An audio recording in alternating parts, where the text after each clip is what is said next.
জাহাজে যে ক্র্যাশটা হয় সেই ক্র্যাশটা নানাবিধ কারণে, তার মধ্যে সবচেয়ে মেইন যেটা হয় সেটা হচ্ছে পাইলট এরর হয় অথবা টেকনিক্যাল সমস্যা হয়। যদিও জাহাজগুলো পুরনো, মানে এগুলো ট্রেনিং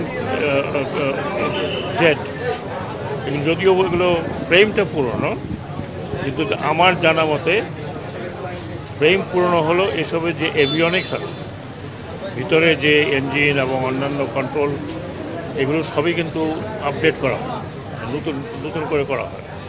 তার মানে 25 বছর 30 বছরের জাহাজ, মানে ওই না 30 বছরটাই চলছে। ফ্রেমটা ঠিক আছে, বাট এভিয়নিক।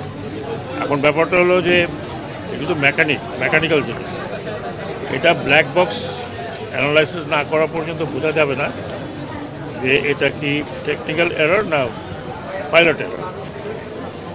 অনেক সময় পাইলট এররের জন্য হয়ে থাকে।